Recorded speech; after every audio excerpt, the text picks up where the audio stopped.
Celui qui arrose, une plateforme qui promeut les talents et potentiels.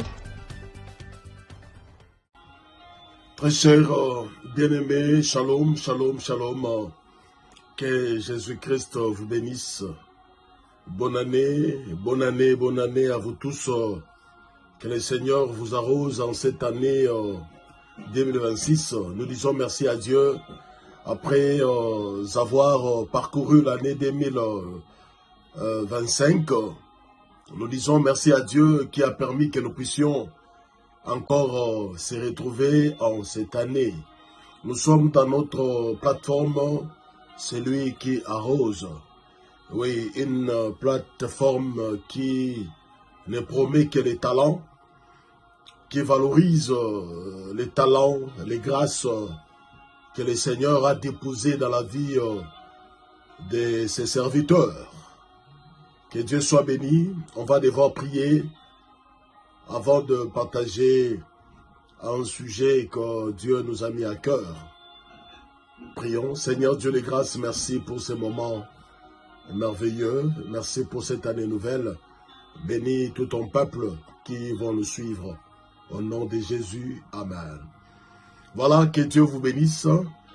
Bien-aimés, nous allons partager sur un sujet très très important encore aujourd'hui, sur la communion fraternelle. La communion fraternelle. Voilà les sujets que nous allons partager, bien-aimés. Ce sont des mots que nous utilisons, des phrases que nous utilisons à maintes fois dans nos conversations, à l'église, dans nos familles, etc.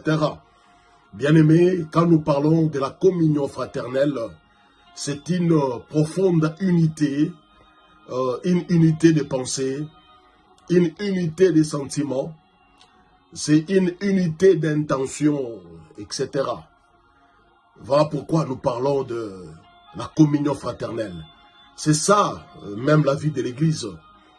Une profonde unité doit animer tous les membres de l'Église. En tant que corps du Christ, en tant qu'enfant de Dieu, en tant que membre d'une communauté, nous devons comprendre pourquoi Dieu nous appelle à cette unité fraternelle. Bien-aimés, c'est très important. Les gens d'une même Église doivent avoir une unité de pensée. Nous devons penser et voir les choses de la même manière. C'est très indispensable. Nous allons lire quelque chose dans les Actes des Apôtres, chapitre 4, le verset 32. Actes des Apôtres, chapitre 4, le verset 32. La Bible dit, « La multitude de ceux qui avaient cru n'était qu'un cœur, qu'une âme. Nul ne disait que ses biens lui appartinssent en propre, mais tout était commun entre eux. » Bien-aimés, ce passage est profond, c'est vraiment profond. Ici, on nous parle des vrais croyants. Il s'agit des vrais croyants. Bien-aimés, dans ce texte, ceux qui avaient cru n'étaient qu'un cœur et qu'une âme. Voilà ce qu'on est en train de nous démontrer. Bien-aimés dans le Seigneur, un véritable chrétien ne peut pas se désolidariser des autres chrétiens, bien sûr. Bien-aimés, quand on est dans une église, nous devons être animés d'un même sentiment. C'est très important, très chers bien-aimés, surtout en cette année nouvelle. Il faut que la communion fraternelle règne au milieu de nous. C'est ça la vraie vie chrétienne. C'est ça la vie de l'église. C'est très indispensable. C'est ça la vie de l'église, très chers bien-aimés. Dans Romains chapitre 12, le verset 16, on nous dit quelque chose de très important encore dans Romains. On nous dit, ayez le même sentiment les uns envers les autres. N'aspirez pas à ce qui est élevé, mais laissez-vous attirer par ce qui est humble. Ne soyez point sages à vos propres yeux. Voilà ce que Paul a dit aux Romains dans sa lettre. Bien-aimés, ce verset s'adresse aux membres de l'Église. Aux membres de l'Église, ayez le même sentiment les uns envers les autres. Donc quand on parle de la communion fraternelle, bien-aimé, c'est une unité des sentiments, une unité des pensées, une unité des intentions. Dans une église, on ne peut pas, bien-aimé, nous déchirer, on ne peut pas nous désolidariser d'autres frères. C'est très important. Avoir le même sentiment, c'est la force même de l'église.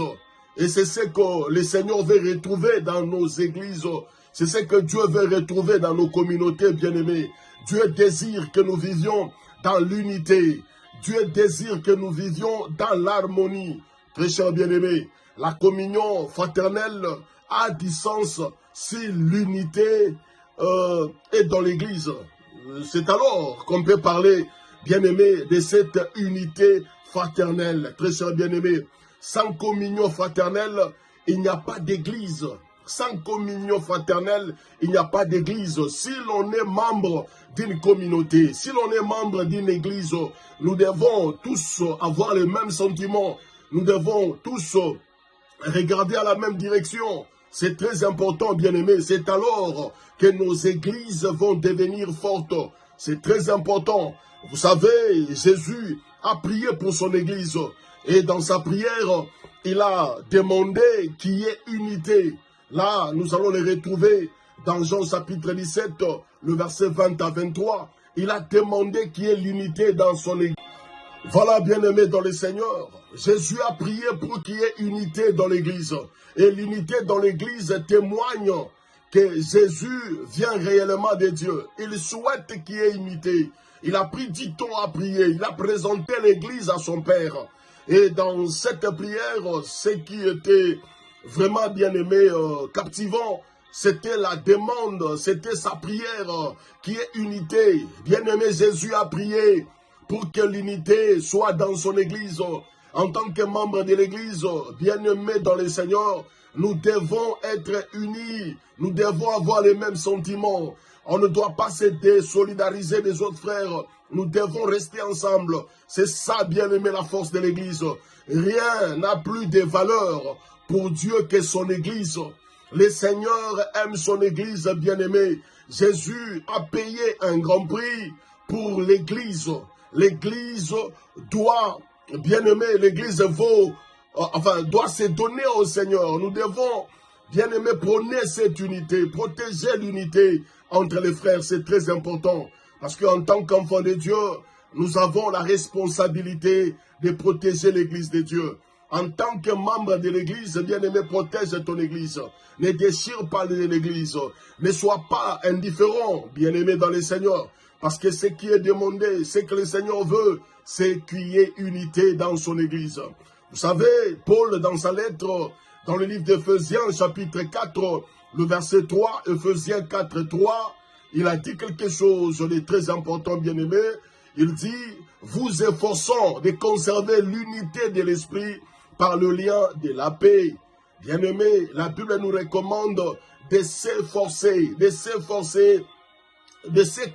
bien-aimé, pour conserver l'unité au milieu de nous. Voilà ce que la Bible est en train de nous demander. Veillons, bien-aimés, protégeons l'unité, protégeons l'église de Dieu, conservons cette unité, parce que l'église ne doit pas perdre sa notoriété. L'église doit garder sa valeur, l'église doit garder son originalité, l'église doit garder sa force. Alors, pour que tout cela puisse être réel, évident, palpable, il nous faut, bien-aimé, la communion fraternelle. C'est très important, bien-aimé. Nous devons conserver l'unité et la communion. Nous devons conserver l'unité et la communion. Et en parlant de l'unité, en parlant de la communion dans l'église, bien-aimé, il y a des clés qui nous permettent de concevoir, de garder, bien-aimé, l'unité dans l'église. Parce que ce qui est bien dans une église, c'est justement la communion fraternelle. Nous devons tous être animés des mêmes sentiments, parce que c'est de là que viendra la force de l'église. Et si, en cette année nouvelle, nous nous bataillons pour l'unité, bien aimé, l'église va retrouver sa notoriété, l'église va retrouver son réveil. C'est très important. Et quelques clés que j'aimerais donner, bien aimé, pour la conservation de l'unité, pour la conservation de la communion. Le première clé, bien aimé dans le Seigneur, Tu dois te centrer, centre-toi sur ce que nous partageons en commun. Essaye un peu de te centrer sur ce que nous partageons en commun, pas sur nos différends. Ça, c'est la première clé, bien aimée dans les Seigneurs. Nous voyons beaucoup plus nos différends, nous voyons beaucoup plus les choses qui nous divisent, mais nous ne nous concentrons pas, bien aimés, ce qui nous met ensemble, ce que nous partageons en commun. Pour que nous puissions avoir cette communion fraternelle, bien aimés, que chacun de nous se centre sur ce que nous met en commun. Essaye de voir à l'église, qu'est-ce qui nous met en commun, bien aimés, dans le Seigneur. Voilà, mes chers bien-aimés, ça c'est la première clé.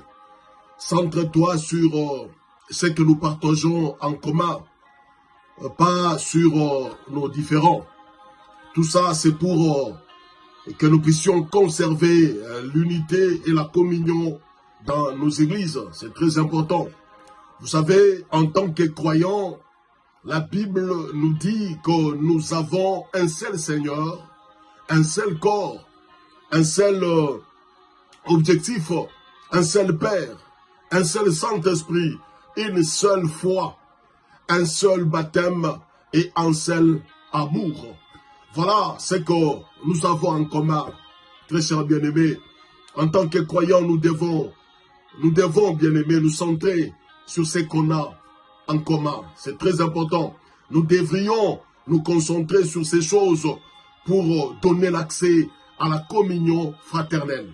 C'est très indispensable, très chers bien-aimés. Ne laissez pas nos différents nous diviser, nos différences nous diviser, etc. Quels que soient, bien-aimés, les problèmes, centrons-nous sur ce que nous partageons en commun. C'est très important. Ne laisse pas la colère, ne laisse pas l'orgueil, bien-aimés, voler la communion fraternelle. Ça, c'est une responsabilité qui nous incombe en tant que membres de l'Église, en tant que membres d'une communauté bien-aimée dans le Seigneur. Ne laissons pas la jalousie prendre les volants, récupérer les choses, parce que ça tue, bien-aimés, ce que nous appelons la communion fraternelle. Et nous devons veiller. Voilà ce qui est arrivé à Caïn et à Abel. C'est par jalousie que l'autre a tué son frère.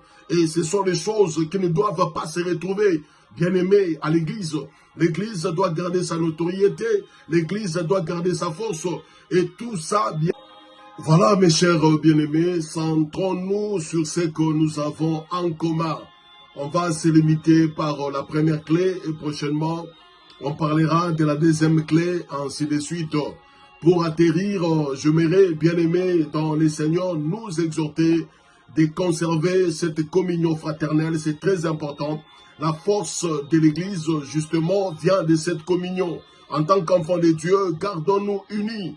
Bien-aimés, regardons tous dans la même direction pour atteindre nos objectifs avec Christ et rendre cette Église toujours puissante. Que Dieu vous bénisse, vous qui nous avez suivis. C'était votre serviteur, l'apôtre Yves Nathan Kassongo. Soyez fortement bénis de partout où vous vous retrouvez, bien-aimés. Que le Seigneur vous fasse encore du bien. Que Dieu bénisse celui qui arrose tous les pasteurs. Soyez vraiment fortement bénis. Et encore une fois, bonne année à vous. Bye bye.